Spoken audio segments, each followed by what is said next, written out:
17장 견인 마지막으로 이제 하게 되는데요. 여러분 이제 사망을 읽어보면요. 성도들은 사탄과 이 세상의 시험을 받으며 시험 받는다고 나와 있죠. 베드로전서 말씀이죠.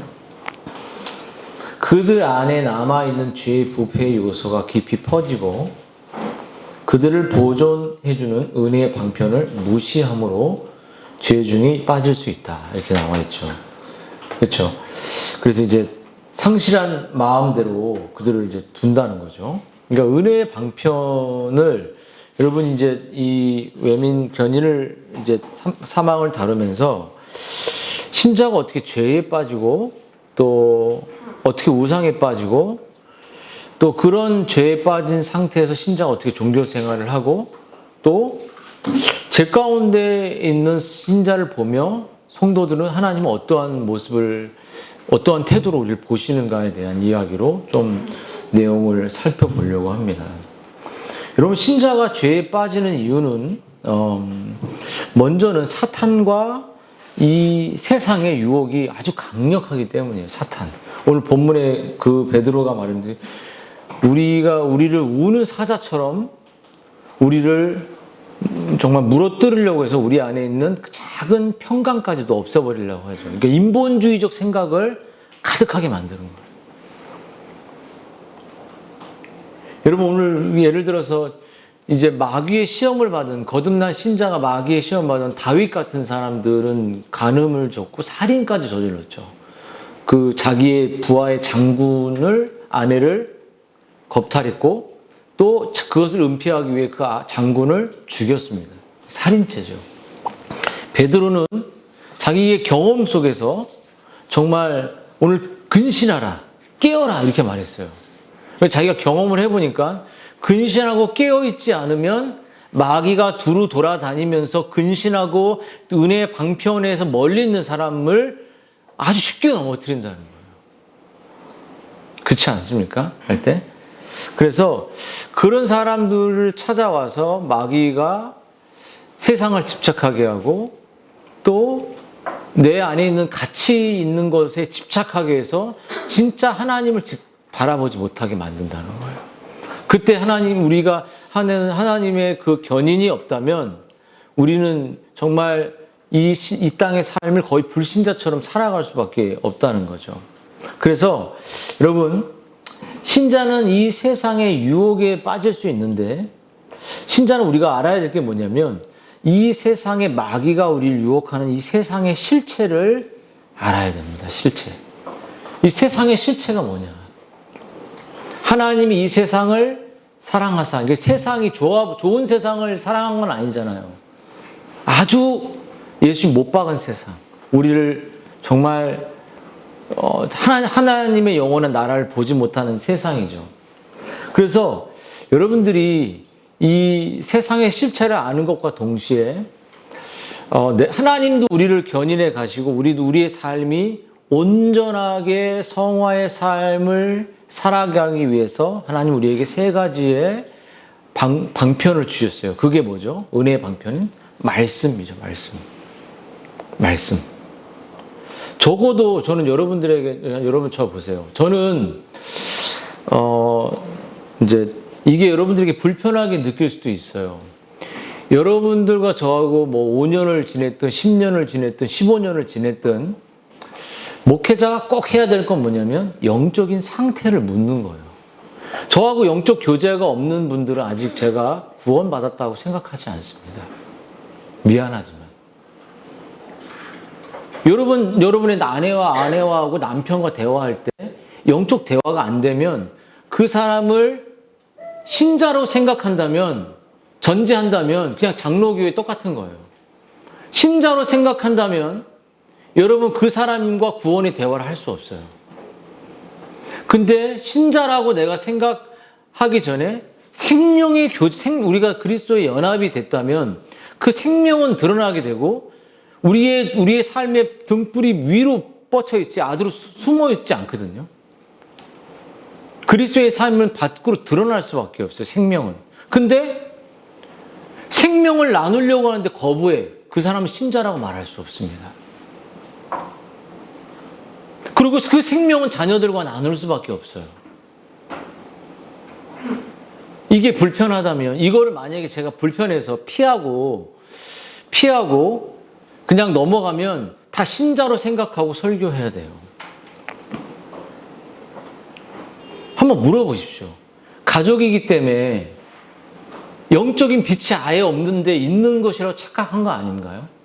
그러면 그 사람이 계속 영적 빛이 없는 어둠 속에서 살아가게, 만약에 빛이 없다면 하나님 빛을 주십시오, 생명을 주십시오라고 간구하게 되겠죠. 그게 없다면 그냥 교회 많은 사람들, 백화점 같은 교회와 우리 교회는 다르지 않는 거예요.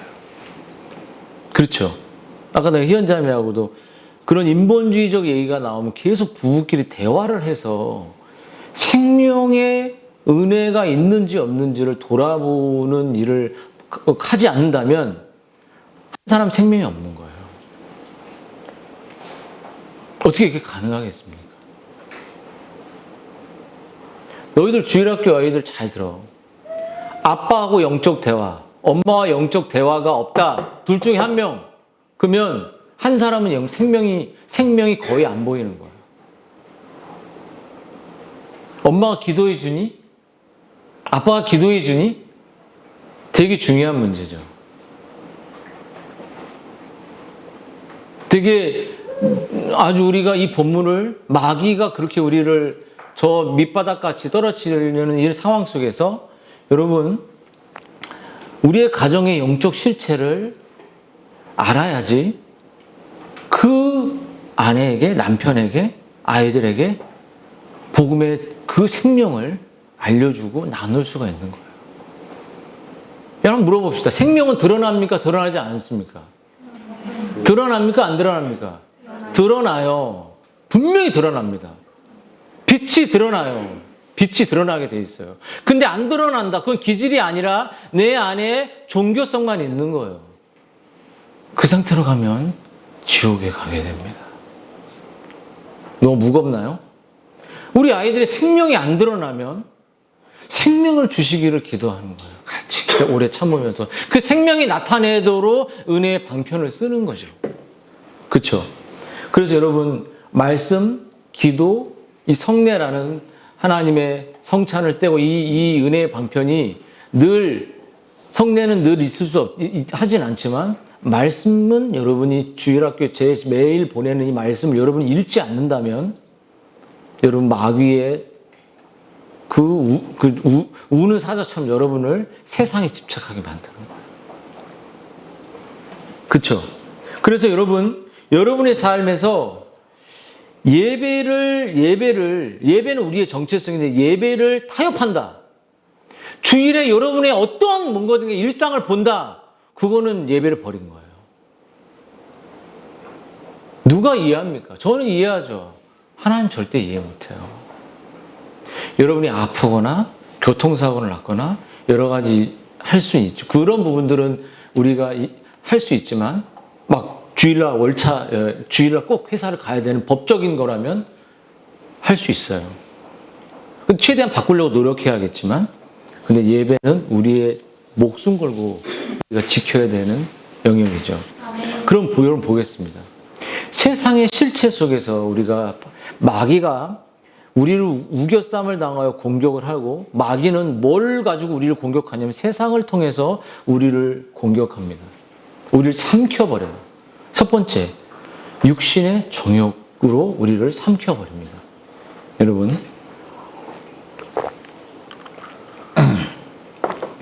여러분, 육신의 정욕은 그 자체로 뭔가를 원하고 집착하는 것이에요. 여러분, 문제가 뭐냐면 정욕이라는 것은 내가 어떤 것을 원하는 그 욕구가 인간에게 있다는 거예요. 그것이 성일 수도 있고 돈일 수도 있고 명예일 수도 있고 자녀일 수도 있어요. 근데 이 욕구와 집착이 대단해지면 그 자리에 하나님은 안 계시고 우상이 자리 잡게 됩니다. 그 아이가, 그 남편이, 그 아내가, 그 재산이, 그 물질이 우상이 돼요. 우리 가온이가 맨날 자전거만 보거든요. 하나님보다 자전거가 좋다는 이야기를 솔직히 할 때가 있어요. 이미 비교 대상이 안 되는 급을 비교하는 거죠. 여러분, 사도가 육체의 정욕이라고 할 때 이건 단순히 육체적 욕망을 가리키는 것만을 말하는 것이, 그것은 하나님을 대적하는 것이에요. 그 로이 존슨은 이렇게 말했어요. 이것을 육신의 피로에 예속되어 사는 것, 식욕이나 성욕과 같은 감각적 만족을 추구하는 태도를 가리킨다고 말했습니다. 다시 말하면 육신의 정욕이란 내 감각의 지배를 받아서 살아가는 거예요. 내가 느끼는 거. 오늘 내가 느끼는 거예요. 남편이 어떤 얘기를 해. 내 느낌과 정 나를 거부하는 느낌이야. 그럼 싸워버리는 거예요. 남편이 어떤 성경적인 얘기를 해도 자기 감정이 욕구가, 아내가 어떤 성경적인 얘기해도 감정이 욕구가 받아들이지 않으면 싸워버리는 거예요. 감정에 의해서 따라가게 돼 있어요. 그 사단이 우리를 지배하는 겁니다. 다윗도 그렇게 넘어졌잖아요. 여러분, 감각에 지배되는 인생. 근데 이런 감각의 지배, 이 감각에 이런 어떤 지배되는 이 삶은 이 음식이나 또 음식을 절대하지 못하고 또 사치도 절대하지 못하고 이런 성도 절제하지 못하고 어떤 눈에 보이는 어떤 주식도 막 절제하지 못하고 투자도 절대하지 못하는 이런 내 감각적으로 막 짜릿한 마약 같은 도파민을 찾는 이런 것을 절제하지 못하고 우상이 되는 거예요. 그리고 이 이 감각적인 것을 내가 쫓아가게 될 때 뭐가 질식되냐면 영적인 것이 질식이 일어나고 하나님의 계명을 지킬 수 없습니다. 여러분, 하나님의 계명은 우리가 당연히 지키는 거예요. 당연히. 어려워요 이렇게 말하지만 하나님의 정말 생명이 있는 사람들은 이렇게 지킬 수 있죠. 근데 여러분, 이런 욕구에 집착을 하게 되고 눈에 보이는 이런 육신의 정욕에 함몰되게 될 때 여러분, 지체가 보이지 않는 거예요. 가족도 안 보입니다. 아무것도 안 보여요. 여러분, 자녀라는 애착을 가져보십시오. 자녀 되게 민감하게 해요. 저는 이 교회에서 훈육할 수 있어요, 아이들에게. 어디 가서 말 안 들으면 엉덩이도 때릴 수 있어야 돼요. 이번에 수련회 갔는데 말 안 들으면 방에서 엎드려 뻗쳐 시킬 거야. 졸고 예배 때. 알겠어? 좋은 날 다 갔어, 이제. 가서. 옥상도 올라가는 판에 너는 끝나는 거야, 이제. 저는 여러분들이, 우리 주일학교 친구들이 속히 거듭나고 삶의 목적을 하나님을 향해 그 하나님을 향한 욕구로 가득 차길 바라요. 우리 아이들도 그렇고요. 여러분, 그 개인의 감각적이고 즉각적인 필요를 채우면서 사는 이 삶은 정말 그 음란한 동영상을 보고 계속 또 보고 또 그런 주식이 오르는 걸 보고 이 작은 파이 하나를 떨어지면서 하루하루를 살아가는 거예요. 근데 그게 뭐예요? 그리고 하나님 죄송해요 이러고 끝나는 게 바로 제가 겪었던 삶 아니겠습니까? 여러분의 삶이고, 사과 파이 하나 딱 주면 좋아가지고 너무 감사하고 행복해하는 세상을 살아가는 이 삶이죠. 마귀가 이걸 주면서 하나님을 없애버리는 거예요. 두 번째, 안목의 정욕이 뭘까요? 그것은 단 한마디로 눈에 보이는 것만을 이끌리는 삶이에요. 아이에게 눈에 보이는 가치만을 심어줍니다.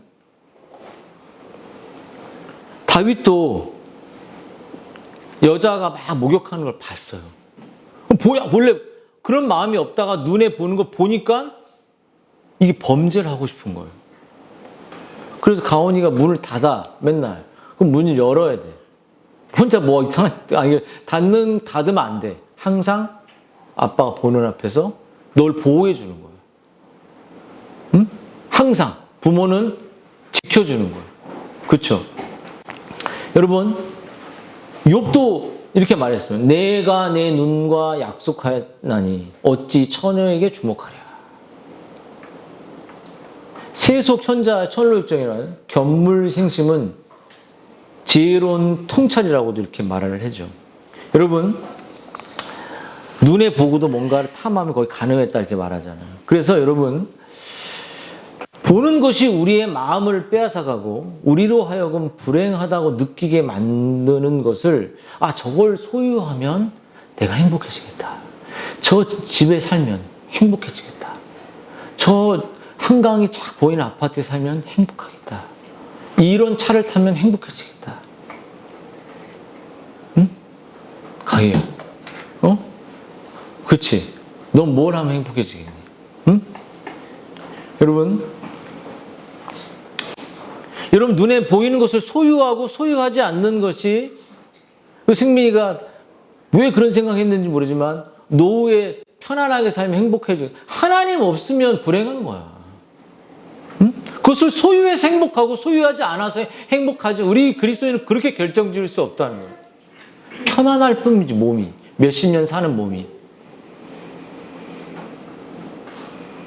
여러분 눈을 관리하고 사는 것. 내가 보는 것이 진짜가 아니라고 영적 싸우는 것. 이것이 진짜 우리들에게 내가 지금 눈에 있는 게 다 사라졌어. 그게 불행한 것이 아니라는 거예요. 여러분 또 한 가지. 여러분 이생의 자랑. 여러분 자녀가 잘 되면 자랑하고 싶잖아요. 그런 자랑 교회에서 많이 할 필요 없습니다. 자녀의 변화, 자녀의 뭐 어떤 거 하나님이 주신 복들 뭐 그렇지 않은 사람도 있으니까요. 근데 여러분 이생이라는 것은 다시 말하면 헬라 말에 의하면 영원한 생명과 대조되는 거예요. 이생, 영원, 대조가 있는 거예요. 마귀는 우리가 영원한 것을 보지 못하고 위의 것을 보라는데 그거 보지 못하고 앞에 거 이걸 자랑하고 이 자랑거리가 넌 없으니까 불행한 거야. 이 자랑거리를 만들어. 이 자랑거리를 소유해. 여러분 뭘 자랑합니까? 언제 웃습니까? 아이만 생각하면 웃음이 나옵니까? 여러분 만약에 하나님이 여러분이 하나님보다 아이에게 집착하잖아요. 그 아이에게 복을 안 주세요. 복을 줄 것 같습니까? 하나님보다 앞선 모든 것들에 복을 주시지 않아요. 아이를 보고 웃는 것만큼 하나님을 보고도 웃어요. 말씀을 보고도 웃으시라고요. 말씀을 보고도 행복해 하셔야죠. 근데 아이를 보고 빵긋 웃으면서 하나님 보고 에이 이렇게 주일날 맞았잖아. 헌금했잖아. 이런 태도 뭘 자랑하냐. 그것이 여러분에게 신이잖아요. 그렇죠? 성님쌤 뭘 자랑하고 싶습니까? 응? 지금까지 뭘 자랑하면서 왔어요? 헛된 거? 승미 뭘 자랑하니? 잘됨? 잘 되고 있잖아 할 때. 응? 봐봐요.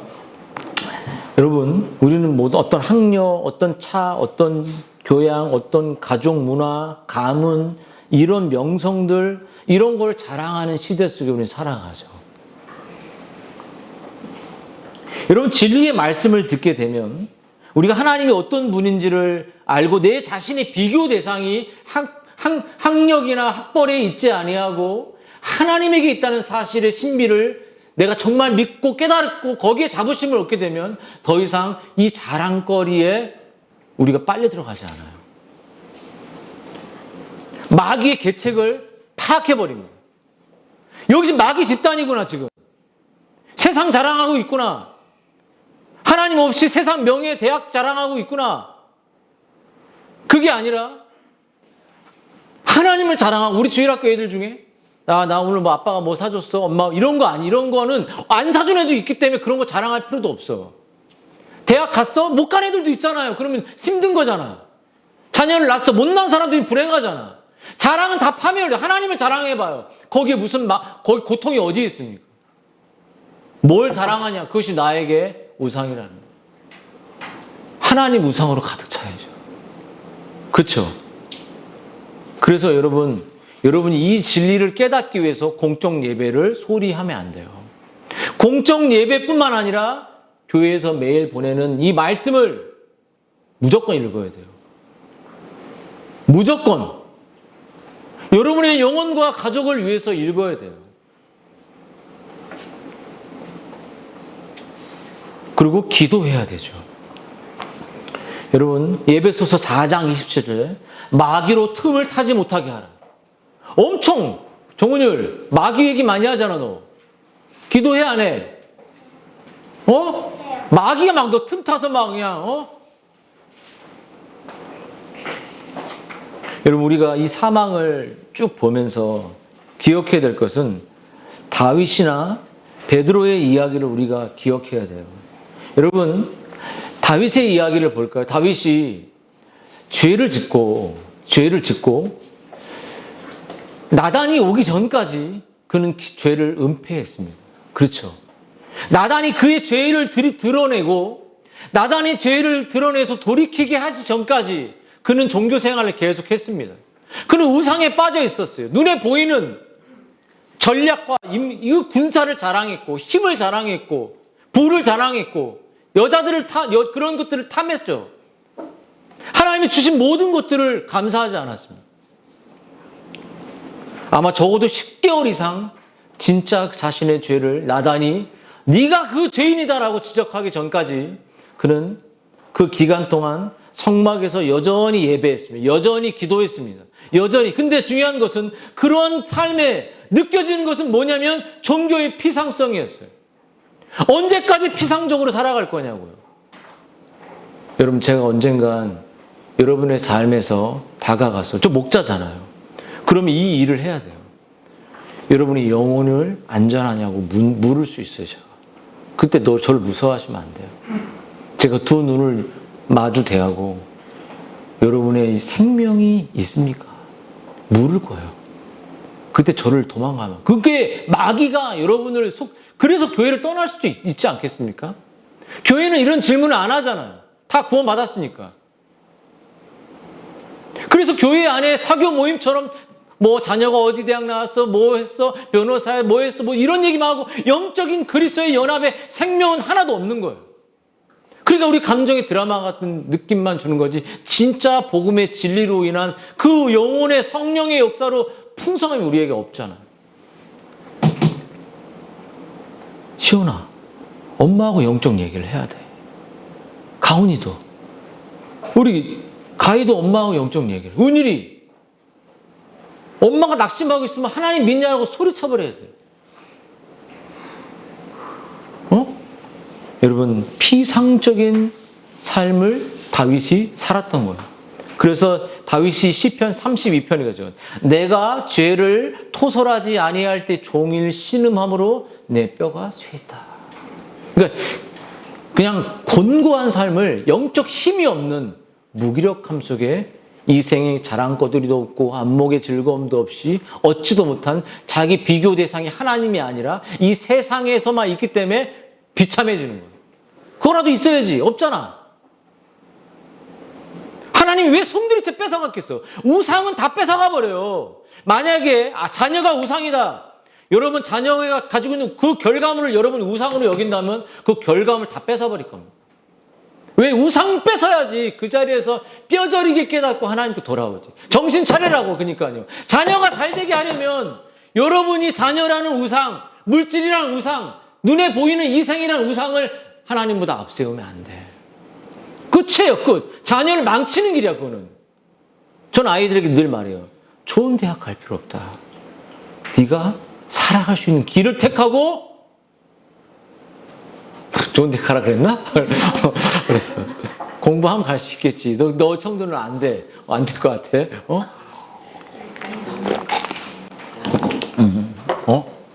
나중에 얘기해. 불평하려면. 자, 보십시오. 자, 그래서 다윗이 시편 51편에 이렇게 말해요. 나로 즐겁고 기쁜 소리를 듣게 해주십시오. 주께서 꺾으신 뼈로 즐거워하게 하소서. 근데 다윗은 즐거움도 없고 뼈가 꺾이는 것 같은 고통을 받게 됐어요. 시편 51편의 말씀. 정말 12절에 보면 가장 큰 은혜와 위로라고 할 수 있는 구원의 즐거움도 사라졌습니다. 이 말씀을 좀 마무리해 보겠습니다. 여러분 마음이 딱딱해져 있나요? 얼마나 딱딱해져 있습니까? 심각한 상황은 아닌가요? 정말 하나님은 견인이라는 건 그렇게 이생의 자랑이나 아이에 대한 집착이나 이런 여러 가지 우리 가지고 있는 것들 비교하는 것들이 그것들로 인해서 우리 마귀가 우리를 억누를 때 하나님은 그 우상들을 제거하세요. 뺏어가세요. 이렇게. 얻지 못하게 하세요. 그래서 하나님만 남게 하시는 거예요. 여러분, 사랑하는 여러분, 우리가 별것 아닌데 화를 내거나 별것 아닌데 분노를 내거나 별것 아닌데 이렇게 민감해져 있는 것은 다 영적인 것이 우리들이 없을 때 생기는 거죠. 저도 그렇고요. 여러분, 죄는 하나님이 우리가 가진 이 죄의 우상의 종류가 많지만 그 대가를 받게 됩니다. 여러분, 다윗이 사무엘하 12장에 그 우리아의 아내 밧세바를 범하면서 그 우상으로 난 결과물, 아이가 있죠. 그 아이를 이렇게 말해요. 이 일로 인하여 여호와의 원수로 크게 회방거리를 얻게 하였으니 당신이 낳은 아이가 반드시 죽을 거다. 여러분, 결국 다윗이 우상으로 낳았던 그 죄악된 결과가 죽음으로 끝나게 되는 거예요. 결국 우상의 결과는 다 걷어가실 때 끝나는 거예요. 그래서 다윗은 이렇게 말하는 거예요. 시편 89편에 내가 내 율례를 피하여 내 계명을 지키지 아니하면 내 지팡이로 저희의 범과를 다스리며 우리의 범죄한 것을 다스리며 채찍으로 저희 죄악을 징계하리로다. 참 너무 두려운 말씀이죠. 우리의 죄를 낱낱이 살펴서 징계하겠다는. 여러분, 한 사람의 범죄, 여러분이 우상을 섬기는 그 범죄로 다윗 전체의 가문이, 다윗 전체의 가족이 정말 근친을 하게 되고 형제끼리 도륙을 하게 되고 이런 자기 하나의 우상으로 말미암아 가족 전체가 망가지는 죄를 범하게 된 것이. 그래서 전체 다 망해져서 그 도륙이 되고 남는 게 하나님밖에 없게 될 때 하나님은 그 죄를 그때 우리는 우상을 멈추게 되는 거예요. 알겠습니까? 자녀를 잘 되게 하려면 자녀를 집착하는 게 아니라 하나님께 집착하십시오. 하나님의 말씀에 집착하십시오. 그러면 하나님이 복을 그 자녀에게, 하지만 자녀를 앞세우고 하나님을 등진다. 자녀의 미래를 보장 못. 하나님 그렇게 복 주는 분이 아니에요. 질투하는 하나님이에요. 자녀를 망치게 하려면 자녀에게 집착하시고 자녀를 잘 되게 하려면 하나님에게 집중하십시오. 그게 복을 받는 거예요. 여러분 신앙국의 사망이 견인의 과정에서 택하신 성도라 할지라도 우리가 일시적으로 심각한 타락과 심판 가운데 처할 수 있다는 걸 보여줘요. 우리가 이렇게 불신자의 상태까지 떨어질 수 있지만 하나님은 이것을 분명히 그 우상을 이생이든 안목이든 이런 모든 정욕이든 이것을 완전히 제거하고 없애버려서 자신만 남게 하는, 그렇게 끌고 간다는 거예요, 우리를. 그러니까 섣불리 하나님보다 앞세우는 거를 까불지 않고 계속 앞세우면 다 뺏기고 나서 정신 차리든지 아니면 가족 구성원 전체가 힘들어질 거잖아요. 그렇게 하지 마시고 정말 하나님 앞에 하나님 외에 내 다른 거 없습니다. 내 아이도 내 남편도 내 가족도 그 어떤 것도 파이가 나를 기쁘게 하는 게 아니라 나는 하나님이면 됩니다. 이때 하나님 복을 주시는 거예요. 같이 기도하겠습니다.